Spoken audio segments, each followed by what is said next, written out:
양현영 전 의원님 나오셨습니다. 어서 오십시오. 네, 안녕하세요. 양현영입니다. 네. 날씨 엄청 덥고요. 네, 그래도 밤에 약간 좋아졌어요. 약간 나아졌어요. 약간. 네. 여전히 맞아. 열대야지만. 어제 밤에 조금 시원하긴 했어. 네, 네. 비가 좀 요즘에 오면서 동남아처럼 스콜이라 그러나요? 네. 갑자기 쨍하다가 비가 한번 바가지 붙듯이 쫙 한번 오고 그러잖아요. 그런 거 요즘에 몇 번 오면서 조금 나아졌어요. 그러니까 지금 날씨가 이것도 환경과 연관이 있다. 사실 그렇죠. 최근에 그 현대에서는요. 날씨가 경제다 이런 얘기 있어요. 아, 그럼요. 그럼요. 환경, 날씨 이게 다 이제 경제랑 연결이 되고요. 노동시간 문제, 생산성, 뭐 재료, 그리고 상품 모든 게 다 연결이 되죠. 맞죠. 특히나 농업은 지금 좀 심각할 정도이죠. 네. 왜 그 역대급 더위 온다 그러면 봄에 그런 보도 나오면 전자제품이 왕창 팔리고 막 네네, 다 그러기도 날씨 하고. 경제다. 네, 전기 소비도 다 자 연결이 이제 되고. 방송 들어가는데요. 네. 지금 어제 8월 22일 목요일이 에너지의 날이었다는 거 한 번 더 상기시켜 드리겠습니다. 네. 보통 에너지의 날 되면 이제 불 끄는 거 많이 하죠. 네, 밤 9시에 네. 불을 끄고 별을 켜다 이렇게 얘기하죠. 어제요 그 에너지의 날 참여한 숫자가 역대 최대라고요. 네네. 160만 명. 예, 예. 그 남산타워 혹시 보신 분은 그 전체 다 꺼진 거 보셨을 거예요. 네. 큰 건물들도 이렇게 동참하는 데가 꽤 있고. 근데 참 이게 아이러니인데 불을 그렇게 끄자고 얘기하면서 가게에서는 에어컨 틀어놓고 문 열어놓고 하잖아요. 그 찜통 더위에. 네. 그러니까 에너지 저소비용 사회 분위기 조성 이 목적이더라고요. 에너지 저소비용 사회 목적. 2003년에 이제 시민단체가 먼저 시작을 했고요. 그걸 제안한 거를 아직 뭐 법정 그런 그렇죠. 지정일은 아니지만 지방자치단체에서 먼저 많이 참여를 많이 하고 계시고 정부에서도 이제 권고하고 그런 상황입니다. 자 그리고 네. 전 방송 저 AS 한번 해드릴게요. 네네네. 제가 그때 1회 때인가 2회 때 산업혁명 이후에 그 온도가 1.5도씨 이상 올라간 것 최근 한 1년 정도 끊어서 봤을 때 그 말씀을 드렸는데 정확하게 말하면 산업화 이후 또는 산업혁명기 이후 이렇게 말하는 게 더 맞아요. 왜냐하면 예. 산업혁명은 1760년부터 1820년까지로 그 시기를 보고 있기 때문에 예. 예, 그거 하면 딱 뭐 170년 이렇게 끊기가 어렵고 그리고 이제 국제사회에서 보여주는 그 그래프들 많이 보이는데 그 1880년 이후의 온도의 급상승을 보여주고 있거든요. 그래서 예. 정확하게 말씀드리려면 산업화 이후 또는 뭐 산업혁명기 이후 이렇게 말하는 게 맞다. 예. 그리고 두 번째는 제가 지난 시간에 굉장히 겁을 먹으면서 영어 투머로우까지 얘기하면서 대서양 해류가 2030년 또는 2050년 이전에 굉장히 그 흐름이 둔화돼서 될 것 같다. 그런 연구 결과에 대해서 말씀을 드렸는데 그 대서양의 그 적도를 지나는 난류가 북쪽으로 올라오면서 우리보다 위도가 높은 유럽이 굉장히 온난한 기후를 가지고 있다고 얘기하는데 그 영향받는 걸 지중해라고 제가 잘못 말씀을 드렸어요. 제가 젊었을 때 지중해 여행을 한번 했더니 또 가고 싶으신 거죠. 예. 아, 그렇죠. 지중해를 끼고 한 바퀴를 돌았어요. 그 스페인부터 이집트까지. 리비아는 못 가봤는데. 그래서 유럽 하면 항상 지중해가 떠올라서. 근데 사실은 북해 쪽이 더 영향을 많이 받죠. 그래서 독일 보면은 우리보다 훨씬 북쪽에 있거든요. 예. 덴마크도 그렇고. 근데 그런 데가 그냥 온화한 기후를 가지는 이유 중에 하나가 이 대서양 난류가 북쪽으로 올라가면서 그렇다 말씀을 드린 거고. 그래서 그 난류의 흐름이 이제 완화되거나 이렇게 멈추거나 되면 이 북반구가 거의 얼어붙을 가능성이 높다. 네. 근데 뭐 투모로우 영화는 그걸 좀 과장한 거죠. 완전히 다 얼어붙은 걸로 보여줬으니까 그 정도는 아니라 하더라도 온도가 급격하게 떨어질 수 있다. 그걸로 인해서 여러 가지 뭐 해수면 상승 문제도 그렇고 여러 가지 기후 변화로 인한 농산물 문제나 이런 게 많이 예. 다가올 수 있으니까 영화에서만 얘기했던 게 실제로 연구 논문으로 나오니까 제가 좀 그때 너무 좀 겁을 먹어가지고 그런 말씀을 좀 드렸던 것 네, 같습니다. 알겠습니다. 그리고 네. 지금 어쨌건 네. 이 방송의 취지일 수도 있는데 지금 서울이 118년 만에 가장 긴 열대야. 그러니까 보통은 이제 8.15 즈음 해가지고 그 전에 입추하면 처음에는 입추매직이라고 하죠. 날씨 시원해지니까. 근데 초소 지나도 추석까지 지났는데도 초소도 초소매직이라고 해요. 근데 지금 예상이 최소 8월 말까지 간다 이렇게 되는 9월 상황이에요. 초? 9월 초에도 여전히 그럴 거다. 아마 의원님이나 저나 역대급 겪어보지 못한 여름 지나고 있는 것 같습니다. 네네, 저는 정말 그렇습니다. 에어컨 웬만하면 잘 안 틀었는데 네. 밤에 계속 틀 수밖에 없는 상황. 안 그러면 잠을 너무 더웠고 잠을 자기 어려울 정도더라고요. 댓글창에 여러분들 그 정말 처음 겪는 더위라고 생각하시면 1번 한번 쳐보세요. 대부분 똑같지 않을까 싶어요. 막 지쳐요, 지쳐. 아. 저는 이제 달리기를 주로 하는 편인데 아침에 일어나서는 못 하겠어요. 더워서. 밤에 한 11시, 밤 11시나 12시 이렇게 그 정도나 되어야지 좀 한풀 꺾여가지고 할 수 있지. 이 찜통 더위라는 게 얼마나 갈지. 근데 걱정되는 건 지금이 앞으로 있을 여름 중에 가장 시원한 여름이라고 하니까. 모든 분들이 다 지금 댓글창에 그렇다라고 이야기하시는 것 같습니다. 어쨌건 이것도 환경의 영향이다 이렇게 이제 결론을 내리고 있는 거죠. 인간이 석유, 석탄 이런 것들을 쓰면서 그 대기권에 낸 온실가스들이 지금 비닐하우스처럼 네. 온실 효과를 내고 있기 때문에 벌어진 일들이죠. 자 그렇고요. 8월 24일 우리 방송하는 시점으로만 따지면은 내일이죠. 네. 후쿠시마 핵 오염수 방류 이게 1년 되는 날이고요. 그러니까 방류란 표현 잘못됐다. 그래서 정확하게 후쿠시마 핵 오염수 해양 투기. 해양 투기죠. 네. 예.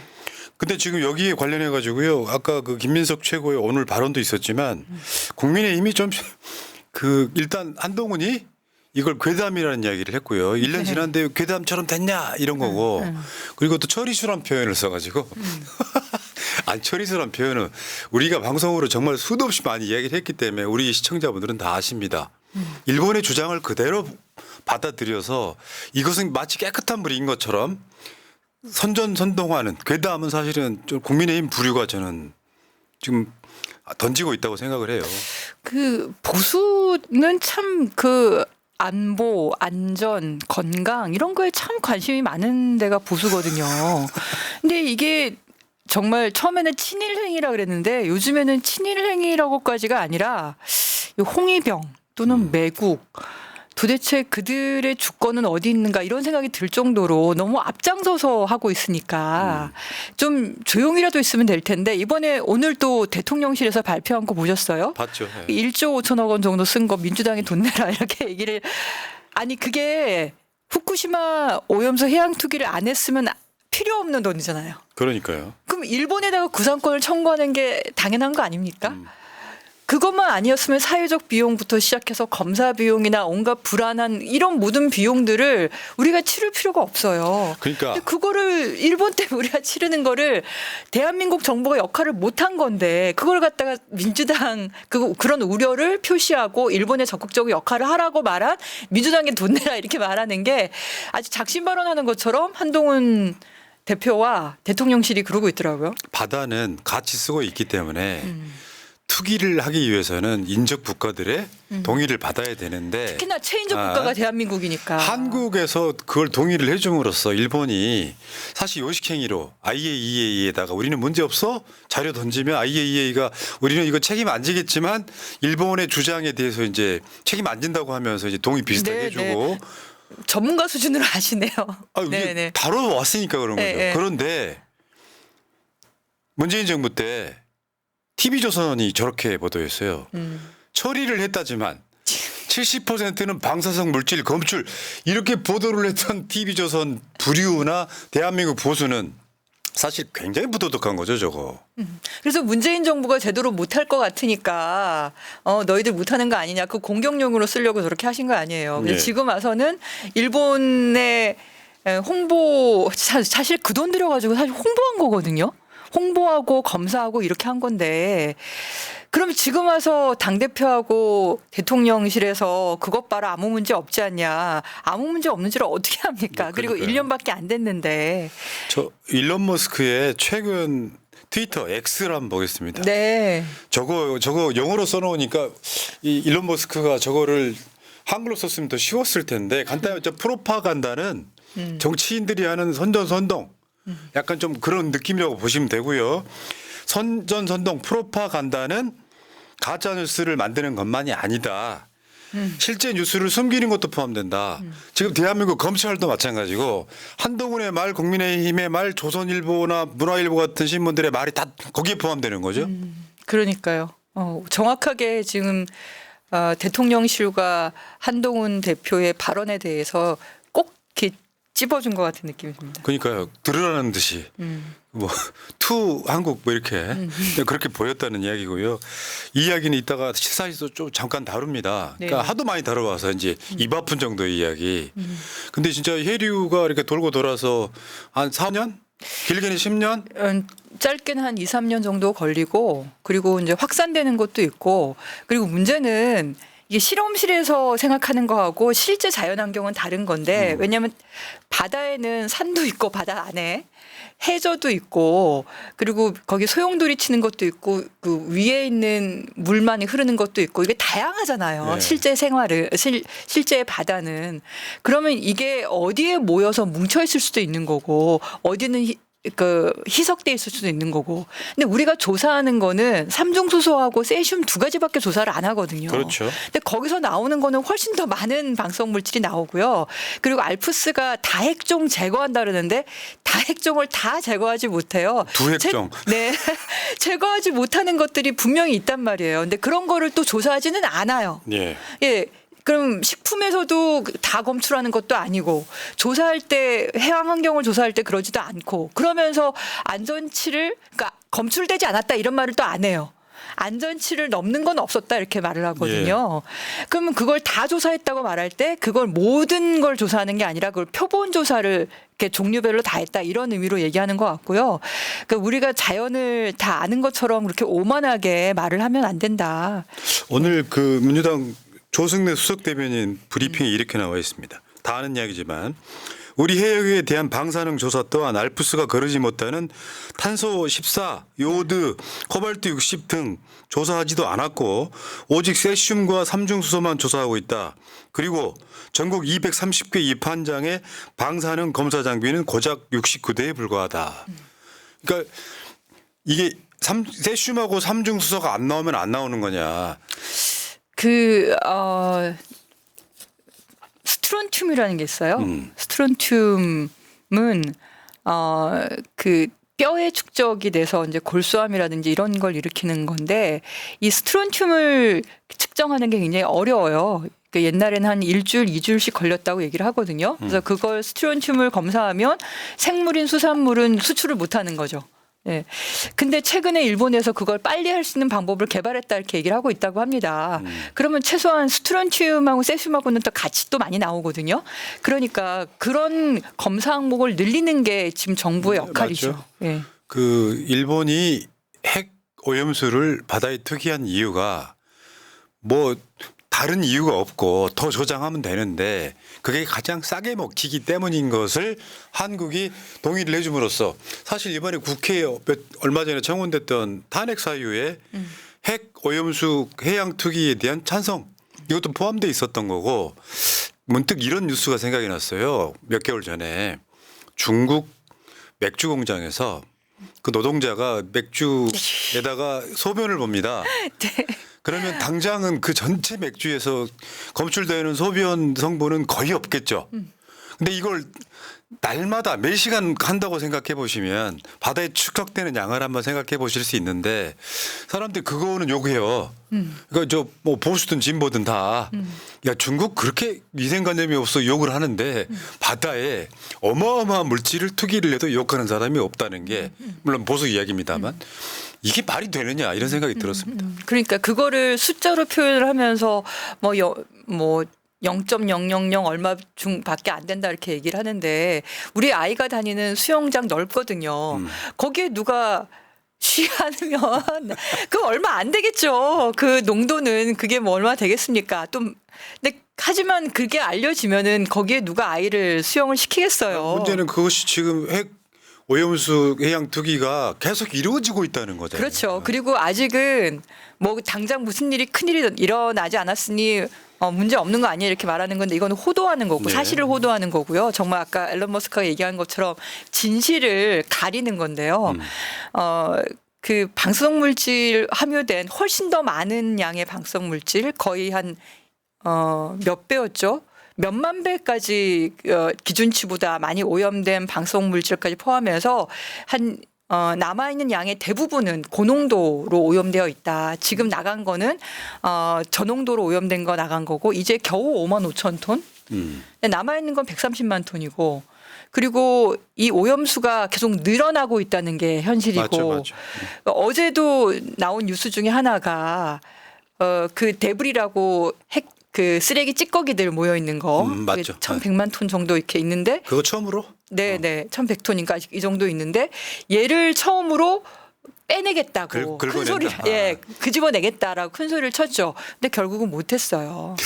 네. 왜 그 로봇 집어넣으면 로봇이 망가져 버린다면? 네, 그 에너지 때문에 그 반도체 칩이 이렇게 망가져 버리죠. 예. 그래서 그걸 끄집어내는 게 2050년까지도 어려울 거다 이렇게 얘기를 하는데 그 동경전력에서는 2050년까지 모든 걸 다 처리를 하겠다. 그러니 그 2050년 이후에는 안 버릴 거다 이렇게 말을 하죠. 근데 우리가 보기에는 그러진 않고 훨씬 더 오랜 동안 이게 나올 수밖에 없다 이렇게 보고 있습니다. 그러니까 한동훈 등도 사실은 어떻게 보면 중요한 건 일본의 마음을 다른 방식으로 표현한 것 같아요. 일본 사람들이 지금 반대했던 한국 국민들에 대한 용어를 그 사람들이 지금 국민의힘이 쓰고 있는 거죠. 그러니까 한동훈이 일본을 대변해서 민주당한테 지금 욕한 거 아니에요? 그러니까 어처구니없네요. 왜 그거를 일본을 대변해서 민주당한테 그 돈 내놓으라는 게 어딨어요? 일본 예. 정부한테 구상권을 청구해야 될 게 지금 윤석열 정부와 여당의 그 입장이어야 되는 거 아니겠습니까? 예. 댓글창에 사랑맘님께서 바다만 보면 이제 눈물 나요. 실제로 그런 거잖아요. 바다가 인류가 이거 핵 오염수뿐만 아니라 인류가 상당 부분 바다에 쓰레기를 버려왔기 때문에 많이 버렸죠. 그러니까 그런 말이 있죠. 청정해역은 없다 이런 정도로. 근데 거기다가 방사능까지 그냥. 그래서 이게 당장 뭘 버렸으면 당장 그것 때문에 암에 걸리고 이렇게 보지는 않아요. 근데 오염물질이 다 더 추가가 됐고 우리가 신경 써야 될 오염물질이 더 추가된 거다. 우리가 사실 암에 걸리시는 요즘에 제 주변의 분도 갑자기 암에 걸렸다고 해가지고 수술 받고 이런 분들이 계시거든요. 근데 그분들은 그 걸리고 나면 그렇대요. 내가 그동안 뭘 잘못 먹었지. 내가 뭘 잘못 식습관이나 생활 환경에 그랬던 건가 이런 고민을 하신다잖아요. 근데 사실 그분들은 그렇게 큰 죄가 있는 게 아니거든요.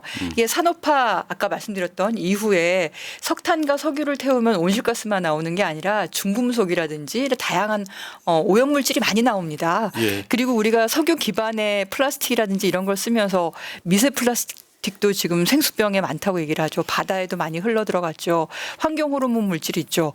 그런 거 신경 쓰느라고 지금 우리가 고생하고 있지 않습니까? 아이들 키울 때 정말 그런 고민들을 많이 하거든요. 근데 거기에 이제 하나 더 방사성 물질을 더 신경을 써야 되는 상황이 된 거예요. 예. 그것 때문에 비용도 늘어나죠. 그리고 건강에도 문제가 생길 수 있는 거고. 그건 다 확률이기 때문에 누구의 잘못이 아니에요. 어쩌다 잘못 걸려들면은 잘못 먹게 되는 그러네요. 거고. 예. 그러니까 어쩌다 잘못하면 그런 거예요. 그냥 모든 사람이 다 암에 걸린다 이게 아니고요. 어쩌다 잘못 체질에 걸려. 따라서 다를 수 그렇죠. 있고. 면역력의 문제라든지 여러 가지 식습관이나 이런 게 다 연결돼서 그 결과로 나오는 건데 그러려면은 오염물질이나 이런 위험물질을 최소화시키는 게 정부나 국가가 할 역할이고 그것 때문에 보건복지부가 있는 거고 환경부가 있는 거잖아요. 그런데 정부가 나서서 그런 오염물질을 바다에 버리는 나라에 대해서 찬성을 해주고 그걸 세금을 들여가지고 홍보까지 해주고 지금 와서는 이런 적반하장을 하는 걸 보니까 이들이 진짜 보수가 맞고 아니면 국가를 운영할 그런 자세가 되어 있는지가 예. 참 의심스럽습니다. 제가 봤을 때 개인적으로는 한동훈이 너무 몰라요. 이거 공부해야 되거든요. 어디 압수수색만 하던 자가 와서 이 원리를 알겠어요. 그러니까 뭐 대충 그쪽 분위기에 맞춰가지고 윤석열한테 잘 보이겠다 이런 정도인 것 같고 그런데 한동훈 이야기 나왔으니까요. 네. 최근에 지금 전기요금 깎아주겠다. 이제 저소득층 좀 이제 조금 어렵게 사시는 분들한테 전기요금 깎아주겠다. 근데 지금 의원님께서는 좀 비판적이세요 여기에 대해서. 그러니까 저는 현금 지원을 해주는 게 맞지 전기 에너지 요금을 깎아주는 게 아니다. 그 주장을 계속 하고 있어요. 그러니까 에너지 요금을 깎아주려면 그거를 에너지 요금을 깎아주는 게 아니라 현금으로 지원을 해주는 거예요. 그러면 바우처? 아니면 그렇죠. 뭐 에너지 바우처라기보다 뭐 다른 형태라도 현금을 지원해 주는 게 맞다. 그 똑같은 예산이 든다고 하면 똑같은 예산이 든다고 이유는요? 하면 그러면 에너지를 많이 쓰면 많이 쓸수록 그 부작용이 있어요. 에너지를 많이 쓰면 온실가스 많이 나오죠. 에너지를 많이 쓰면 우리가 수입도 많이 해야 되는 거고 그리고 에너지를 많이 쓰면은 그만큼 전환도 더뎌지는 거예요. 재생에너지나 아니면 에너지 효율이 높은 사회로 가는데. 그래서 에너지 요금이 싼 게 처음에 우리가 한참 경제가 이제 부흥할 때는 필요했을지 모르겠지만 지금도 그런 건 아니라는 거예요. 오히려 저소득층들한테는 그러면 에어컨을 바꿔주든지 아니면 단열이나 단열창이라든지 이런 거를 바꿔주든지 그러면은 에너지 소비가 줄어드는 거거든요. 야, 전문가적 발상은 다르네요. 아니 저번에 작년에 이재명 대표랑 같이 그 홍정민 전 의원 지역구에 간 적이 있는데 거기에 이제 그 발달 장애나 그 장애들 아들이 있는 센터 같은 곳이에요. 근데 거기서 정부 지원을 받아가지고 두 가지를 했어요. 하나는 집 전체를 이제 리모델링을 해가지고 단열을 한 거고요. 두 번째는 에어컨을 바꿨어요. 근데 에어컨을 바꿨더니 한 달에 얼마래더라? 거의 한 100만 원 정도인가 전기요금이 줄어드는 거예요. 거기는 사람들이 많이 있는 곳이니까 에어컨이 여기저기 있을 거 아닙니까? 요즘 그 인버터 에어컨. 그렇죠. 인버터 에어컨으로 바꾼 거죠. 온도가 딱 이르면 정지하는. 네, 근데 그거죠. 그게 꺼지는 게 아니고 오히려 껐다 켰다 하면은 그것 때문에 비용이 더 많이 들고 이 적정 온도를 유지시키게 하면 그리고 바람이 나오는 게 아니라 무풍 형태로 이렇게 하게 되면 그러면 전기 소비는 최저화되는 거죠. 그래서 그분이 2000년대 중반 때 샀던 에어컨을 2020년형 에어컨으로 바꿨더니 거의 10분의 1로 전기요금이 줄어들었다. 그런 얘기를 하시더라고요. 그러니까 그런 것처럼 그러면은 한편으로는 기술이 좋아지는 거에 더 촉진을 할 수 있고 그리고 에너지는 더 적게 쓰고 온실가스는 더 적게 나오고 그리고 이분들은 그전에는 에어컨 때문에 전기요금이 너무 많이 나오니까 맨날 그 껐다 켰다 하는 것 때문에 늘 신경을 쓰신 거예요. 근데 이 에어컨으로 바꾼 다음에는 그냥 온도만 딱 맞춰놓고 신경 쓸 필요가 없다는 거죠. 그래서 그 가격은 에너지 가격은 적정 가격을 맞는 게 맞고 제가 이제 민주당 그 국회의원으로 있으면서 계속 그 얘기를 했어요. 우리가 지금 우크라이나 러시아 전쟁으로 인해서 가스 가격이 폭등할 때 그러니까 도매 가격이 거의 200원이었어요. 킬로와트 시당. 근데 우리가 파는 가격, 소매 가격은 110원에 판 거예요. 아유. 그럼 90원은 누가 내야 돼요? 우리가 내야 되는데 안 내고 있었던 거죠. 그래서 3년 동안 그 한국전력공사가 전기를 판매하는 독점 회사니까 여기서만 30조 원이 넘는 32조 원? 내 적자가 생긴 거예요. 그 누적해서 3년 동안 43조 원, 한 해에 32조 원이구나. 그래서 3년 동안 43조 원의 적자가 생기면서 작년에 이자만 거의 한 3조를 냈고요. 올 초에도 영업이익만큼 그냥 이자가 그대로 다 나갔어요. 근데 시간이 갈수록 이자가 점점 더 올라가요. 빚이 점점 더 늘어나니까. 가격을. 근데 이게 지금 한전이라고 하는 곳에서 전기를 공급할 때 사실은 그거는 기본적으로 국가의 기능에 가깝잖아요. 네네, 그렇죠. 근데 한전이 절반 민영화되면서 사실 흑자 이런 흑자라 적자라 이런 개념들이 더 커진 측면도 있지 않아요? 그거는 민영화 문제랑 절반 민영화 문제랑은 관계가 없고요. 아니, 흑자를 추구해야 되면 민영화된 부분 때문에 그게 더 강조되는 측면도 있다. 근데 지금 의원님 이야기는 좀 절대 공감을 하거든요. 에너지를 만들면서 생기는 여러 가지 비환경적 요인들까지 포함을 한다면 맞는 말씀하신 것 같고요. 여기 다른 이제 복지라든지 이런 개념에서 보면 전기 요금을 국민한테 모두 전가하는 건 맞냐 이건 또 다른 문제인 것 같습니다. 네, 전기는 상품이에요. 근데 상품에 들어가는 비용을 내가 안 내잖아요. 내가 안 내면 다른 누군가가 내야 돼요. 그러니까 정부가 세금으로 메꿔주거나 아니면은 우리가 지금 안 내서 지금 한전은 정부가 아직 세금으로 메꿔주지 않고 있거든요. 그러면 어떻게 하고 있냐면 이 돈은 누구한테 가겠어요? 우리 애들한테 빚으로 넘어가는 거죠. 미래 세대한테. 그렇죠. 이자가 더 돼서 그러니까 어떤 상품을 우리가 쓸 때 제대로 가격을 내지 않으면 누군가가 내야 돼요. 만약에 공공재라면 공공재는 국방 같은 상품인데 그런 건 공공재이기 때문에 내가 돈을 안 내도 누구와 다른 이가 국방에 대한 비용을 내면 너는 덩달아서 그 안보에 대한 혜택을 같이 받는 거지만 전기는 그게 아니거든요. 전기는 제가 쓴 거에 대한 비용을 내지 않으면 다른 누군가가 내야 돼요. 다른 사람이 내거나 아니면 그 정부가 내거나 그럼 결국 우리가 낸 세금이고 아니면 우리 미래 세대에게 떠넘기거나. 그래서 전기는 제대로 비용을 내는 게 맞다. 다만 제대로 비용을 내는 대신에 다르게 지원을 해주는 거다. 그게 러시아 우크라이나 전쟁 때 유럽에서는 그걸 에너지 재난지원금이라 그랬어요. 영국에서만 해도 에너지 재난지원금을 한 해에 83조를 썼나 그랬어요.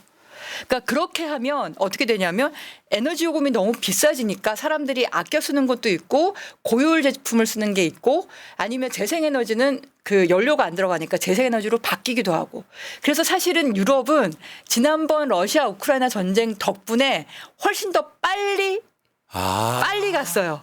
그래서 난방이 그러니까 가스로 난방을 많이 했거든요. 유럽은.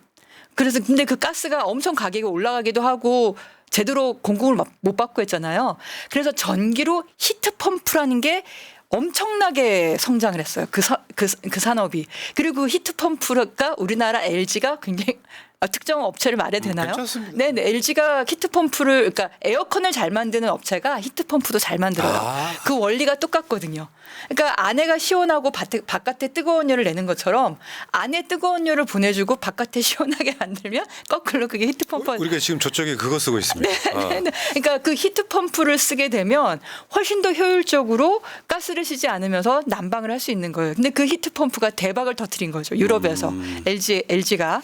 그런 것처럼 새로운 기술이 발달을 하게 되고 에너지 소비가 줄어들게 되고 또 재생에너지로 전환이 더 빨라지는데 대신에 에너지 재난 지원금을 주니까 이렇게 전환하는 데의 비용이 이 에너지 재난 지원금을 활용할 수도 있고 자기가 뭐 고통을 겪으면서 절약할 수도 있지만 보통은 전환하는 데 비용을 많이 쓰죠. 설득됐어요. 네네. 최근에, 그래서 에너지 비용은 적정 비용을 받고 따로 현금 지원을 해주는 게 제일 좋은 방식이라는 거예요. 최근에 저 오마이뉴스인가 어디 기사 보니까 독일 사람들 한국이랑 비슷한 상황에 에너지에 대해서 우리 완전 좀 개념이 다른 거. 그러니까 전기 요금이 싸니까 일부러 더 떼는 측면도 있지만 그쪽에서는 에너지를 쓰는 것 자체가 환경과 연관이 있기 때문에 그런 인식이 굉장히 강해요. 인식이 있기 때문에 더운 것을 그 뭐랄까 투덜거리지 않는다, 불편해하지 않는다 이걸 봤거든요. 자, 근데 얘기 나온 김에 아까 좀 잠깐 이야기하셨는데 개문 냉방. 네네. 아마 이거는 저 명동 가면 옛날부터 문제가 됐던 것 중에 하나거든요. 그러니까 문을 열어놓고 냉방을 하면 냉기는 다 밖으로 빠지는데 그거를 또 전기요금 깎아주는 거. 뭐 이거에 대한 비판 좀 하고 싶으신 거죠? 그러니까요. 그러니까 개문 냉방을 하는 이유가 그래야지 손님들이 더 들어오니까. 그러니까 문을 닫고 장사를 할 때하고 문을 열고 장사를 할 때가 이게 훨씬 더 손님이 많이 들어온대요. 근데 이렇게 문을 열고 장사를 하면 전기 소비가 60% 이상이 더 늘어나거든요. 그렇겠죠. 네. 근데 전기요금을 깎아주니까 60% 늘어나도 개문 냉방을 하시는 거야. 저번에 그 예전에 몇 년 전에 어떤 교수님이 뭘 성토를 냈냐면 우리 방송에서 지금 기억이 났는데 밤에 간판 불 켜놓고 영업 종료한 사람들 있죠. 네네네. 새벽 내내 켜놓는 거. 네네. 욕을 하는 이유가 지금 이명박이랑 비슷한 것 같아요. 그러니까 전기 요금을 아낀다고 하는 게 단순하게 경제적 측면이 아니라 환경적 측면까지 있는데 전기 요금이 너무 싸니까 그냥 불 켜놓은 채로 간판 불 그대로 켜놓는 경우가 훨씬 많잖아요. 만약에 근데 그 전기요금이 제대로 된 적정 요금이면 괜찮은데 아까 말씀드린 것처럼 190원에 만들어가지고 110원에 팔면서 그러니까 8, 90원이 어쨌든 적자를 보면서 한국전력 공사가 파는 거 아니에요. 근데 그렇게 싸게 준 거를 가지고 지금 또 소상공인 어렵다고 전기요금 또 깎아주잖아요. 근데 저는 소상공인 어렵다고 전기요금을 깎아줄 게 아니라 전기요금은 제값 받고 현금을 지원해 주려니까. 그러면 소상공인들이 소비는 줄일 방법을 강구를 할 거고 현금 지원 받은 걸 가지고는 기술 투자를 하거나 시설 투자를 하거나 아니면 자신의 이익으로 가져가거나 그렇게 하겠죠. 그 최근에 제가 느낀 건데 밖에 지나다니면 미치게 덥잖아요. 근데 주위에서 보면 길거리 지나가면 에어컨 실외기가 곳곳에 있잖아요. 맞아요. 이게 뭐 하는 짓일까? 안에 들어가면 시원한 건 맞는데 밖이 더워지는 이유가 안을 시원하기 위해서 이게 악순환이 계속되는 거죠. 아무튼 뭐 지금은 너무 덥기 때문에 에어컨을 전 틀 수밖에 없는 상황이라고 생각을 해요. 근데 그 대신에 우리는 기술이 있어서 더 적은 에너지로 더 쾌적한 실내 환경을 만들 수 있는 기술이 건축 기술도 있고 전자제품 기술도 있다. 그리고 운영하는 기술도 있다. 근데 그게 제대로 활용이 되려면 제가 이제 서울시에 박원순 시장 계실 때 거기 위원회 각종 위원회에서 활동을 했었어요. 그때 제가 뭐 조선호텔, 뭐 신라호텔 그쪽에 있는 그 건물 관리자들하고 같이 회의를 했거든요. 이걸 에너지 소비를 줄일 수 있는 여러 투자들이 있다. 리모델링을 하거나 아니면 그 창문을 바꾸거나 뭐 밑에 있는 보일러 시설을 바꾸거나 이런 걸 하는데 왜 투자를 하지 않냐고 물어봤더니 자기들은 전기요금, 에너지요금이 있을 거 아니에요. 이것과 시설 투자를 했을 때 나오는 이익, 요걸 비교를 한다는 거예요. 그러네. 그럼 요금이 싸면은 투자를 안 하는 거예요. 예. 그러니까 결국 그 요금이라는 게 단순히 복지 문제로만 볼 게 아니라 지금과 같은 이 폭염이 이어지는 이런 날에 사회 전체가 전환되는 비용으로 생각을 하고 다른 식으로 지원을 해주는 게 맞지 않냐. 근데 이런 내용, 이런 정책적 내용을 전혀 모르고 이 한동훈 대표는 전기요금 깎아준다는 얘기만 하니까 이 뒤에 있는 이 스토리를 그러니까 정책을 하나 얘기를 하려면 뭐 금투세도 그렇고 여러 가지가 많은 스토리가 있어요. 그리고 많이 봐야 될 게 있다고요. 그냥 뚝딱 한번 한다고 그냥 되는 게 아니라 부작용이 분명히 있는 거고 그러면은 나라를 집권해서 운영할 정도의 실력이 되려면 그걸 알고 해야 될 거 아닙니까? 근데 말을 이렇게 함부로 쉽게 내뱉는 사람은 그냥 정치를 잘 모르다가 갑자기 정치하면서 좀 포퓰리즘적인 그러네요. 거에 경도되는 게 아닌가. 그러면 무조건 요금 깎아주면 다 좋은 줄 알고. 정치인은 더군다나 여당 대표면 되게 책임 있는 발언을 그냥 해야죠. 단선적이면 안 되고요. 그렇죠. 굉장히 많은 것들을 숙고해야 되는데 안 되는 것 같고요. 자, 이야기 또 다른 걸로 진행 한번 해볼게요. 최근에 그 아파트 주차장 지하에서 전기차가 폭발해서 어마어마한 피해가 났잖아요. 폭발보다 화재가 화재. 일어나서. 예, 예. 근데 그러면 이게 실제로 이거 하나 때문에 진짜 중요한 걸 놓칠 수도 있다. 뭐 이런 이야기 하시는 거예요? 그렇죠. 이번에 그 청라지구인가요? 그 네. 지하 아파트장에서 전기차 한 대에서 시작한 화재가 140대, 160대를 다 태워버렸잖아요. 근데 시작은 전기차로 시작됐기 때문에 전기차 때문에 100몇십 대가 탔다 이런 기사가 났는데 사실은 스프링쿨러가 작동을 하지 않으면서 화재가 더 번진 문제가 있어요. 근데 그걸 계기로 해서 이 전기차 화재 문제에 대해서 사람들이 관심을 갖게 된 거죠. 근데 우리가 운송 분야 온실가스 전체 나오는 거에 운송 분야가 한 16%, 17%가 되거든요. 근데 우리나라 전체가 2,400만 대의 자동차가 있어요. 2,400만 대의 자동차를 만약에 전기차로 바뀌게 되면 그 16, 17%의 온실가스가 나오지 않게 되는 거죠. 그리고 미세먼지의 가장 큰 문제가 자동차 특히 경유차 문제이기 때문에 그럼 도심의 대기질 그러니까 유럽처럼 또는 일본처럼 일본이 우리나라보다 대기가 깨끗한 이유는 경유차가 거긴 4%밖에 안 돼요. 우리나라는 경유차가 45%예요. 아직도. 예. 그러니까 그 이유는 일본하고 미국은 경유가 더 비싸요. 우리나라는 경유가 더 싸요. 그래서 유럽하고 우리나라가 비슷한 거예요. 경유가 더 싸서 경유차가 많아서 유럽도 미세먼지 때문에 굉장히 소가리를 많이 했는데 전기차로 지금 많이 바뀌면서 다시 대기질이 좋아졌죠. 이 대기질 문제라든가 온실가스 문제를 생각하면 전기차로 가는 건 너무나 당연한 거고 그렇게 할 수밖에 없어요. 근데 이렇게 화재 문제가 생기면 사람들이 전기차 여기 주차하지 마, 딴 데 가. 그러면서 지금 막 중고차에 전기차가 막 쏟아져 나오고 있다는 이런 얘기들도 나오고 있어요. 주차장 지금. 들어가는데 풀 충전된 자동차를 못 들어오게 한다. 뭐 이런 얘기까지. 그런 얘기가 있는 거죠. 근데 이거를 이제 두 가지로 이제 극복하려고 하는 건데 하나는 기술 개발을 더 해서 지금은 리튬 이온 배터리라고 해가지고 액체로 만들어진 배터리예요. 왜 전기 이렇게 스파크 뛴다고 얘기하는 건 뭐냐면 플러스 마이너스가 만나면 스파크 뛰는 거잖아요. 그렇죠. 남자 여자 만나면 스파크 뛴다 이렇게 얘기하는 것처럼 어쨌든 여기서 남녀가 플러스 마이너스 만나면 스파크 튄다고 하거든요. 그래서 이 배터리의 플러스가 마이너스를 서로 만나지 못하게 이렇게 격벽도 쓰고 냉각 장치도 만들고 막 여러 장치를 해가지고 안전하게 하는데도 불구하고 이게 액체로 되어 있기 때문에 되게 불안정해서 그러니까 스테빌리티인 안정도가 떨어지면서 이게 갑자기 너무 충전을 많이 하거나 아니면 완전히 방전하거나 그러니까 배터리는 그게 안 좋아요. 너무 많이 충전하거나 완전히 방전하거나 그러면 얘가 스트레스를 받는 거예요. 그러면 여러 셀 중에서 하나가 문제가 생기면 거기서 막 부글부글 하면서 이게 뜨거워지는 거예요. 그러면서 얘가 불이 확 붙으면 옆에 쫙 다 연결이 되는 거거든요. 이게 화성에 얼마 전에 불났을 때도 맞죠.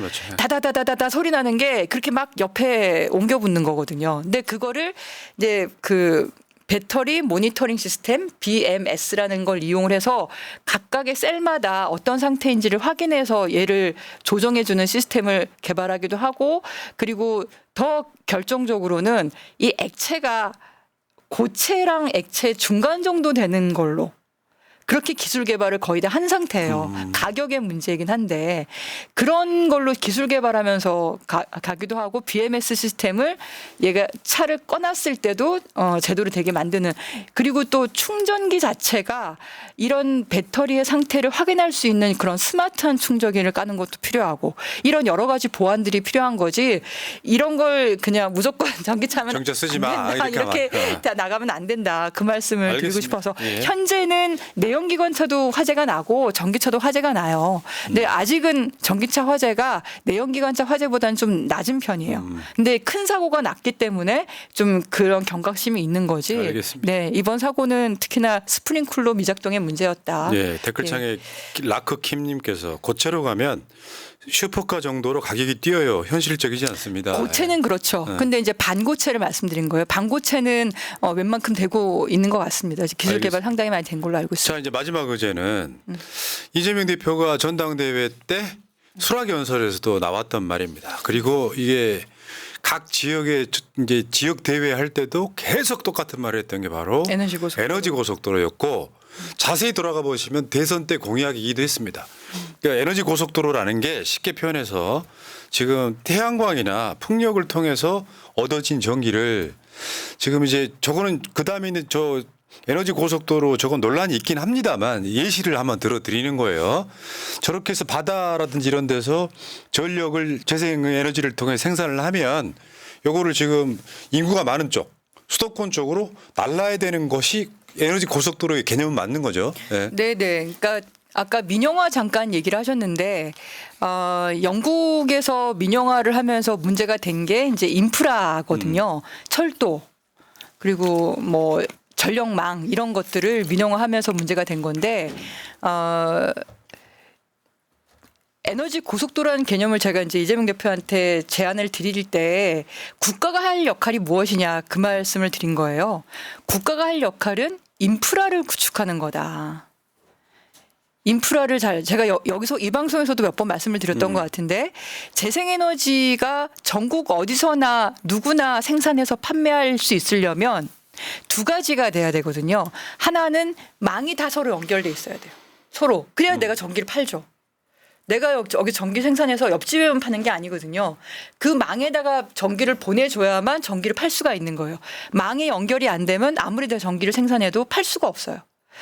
그래서 그 망을 만드는 것 그게 첫 번째고 두 번째는 누구나 전기를 팔 수 있게 제도가 개혁이 돼야 된다.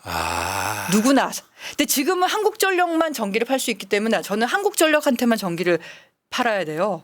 근데 한국전력이 그 세세한 것들 옛날에는 원전 석탄발전소는 크고 몇 개 안 되니까 거기서 한국전력이 전기를 살 수 있었지만 지금 독일은 재생에너지가 절반 이상이 넘었잖아요.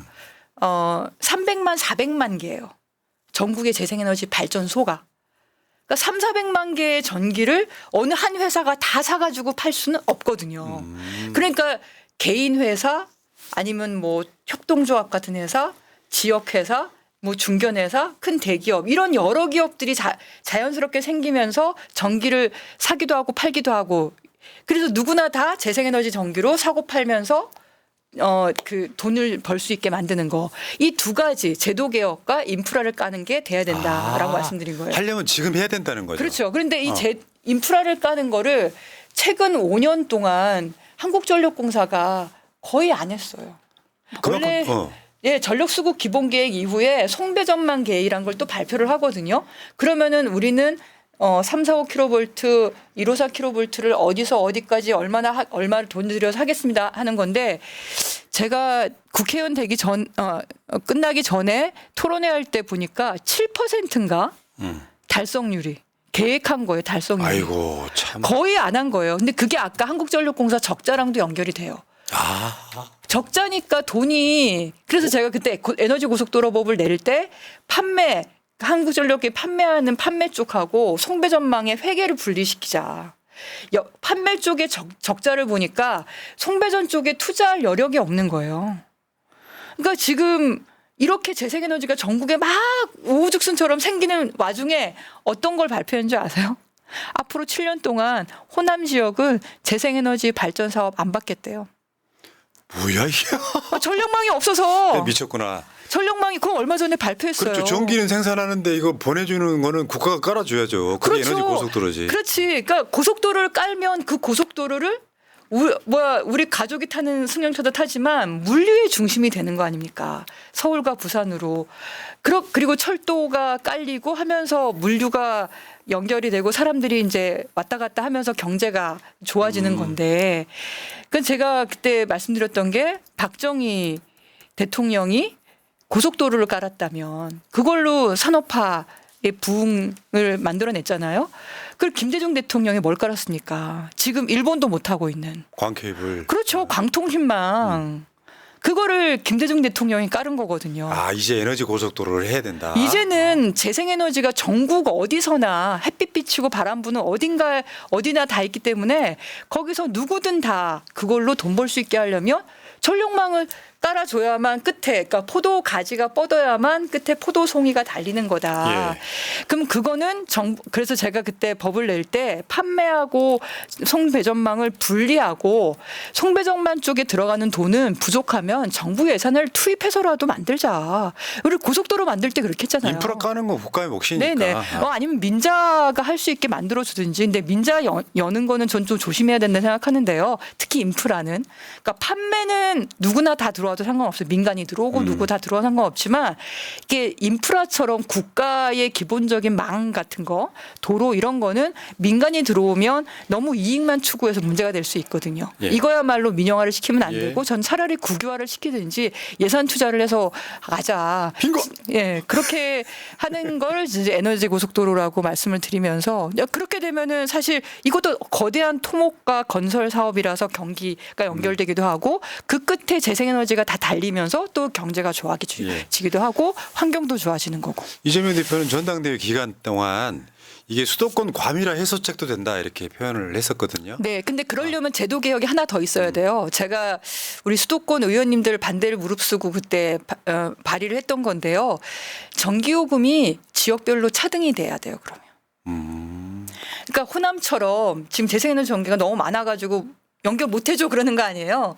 그런데 전기요금이 싸면 되는 거죠. 그렇네요. 그럼 내려가겠네. 그럼 내려가죠. 그러면. 그래서 알겠습니다. 전기요금을 근데 지금은 한국전력공사가 도매만 차등을 하겠다 그런 거예요. 도매만. 근데 도매만 차등을 하면 한국전력공사가 돈만 챙기고 그런 효과가 없어요. 자기가 돈만 챙기는 거예요. 그러면 재생에너지만 독박 쓰는 거거든요. 왜냐하면 재생에너지 많은 데는 전기요금이 싸지는 거니까. 그럼 재생에너지 많은데 전기요금이 도매만 싸지는 게 아니라 소매도 싸져야만 그래야만 사람들이 그쪽으로 간다. 공장이 글로 간다. 그래야지 수도권 이전 그러니까 지역 균형 발전하고도 연결이 된다. 근데 수도권에 계시는 의원님들은 싫어하시죠. 왜냐하면 비싸지니까. 수도권 요금은 비싸지. 지금 수도권이 원전 10개 분량의 전기를 외부에서 끌어와요. 알겠습니다. 자기가 전기가 없어서. 왜 밀양 할머니들 투쟁했던 것도 원전에서 수도권으로 가는 그렇죠. 고압선 반대하셨던 거잖아요. 네. 자, 알겠습니다. 야, 오늘 또 우리가 얻어가는 게 짧은 많아. 시간에 엄청 많은. 근데 비슷한 얘기를 제가 계속 반복해서 말씀드리고 있어요. 계속 그래야 돼요. 네. 이런 얘기네. 자, 양희원양의 환경과 경제 네 번째 시간. 자, 좋은 말씀 많이 들었습니다. 고맙습니다. 네, 감사합니다.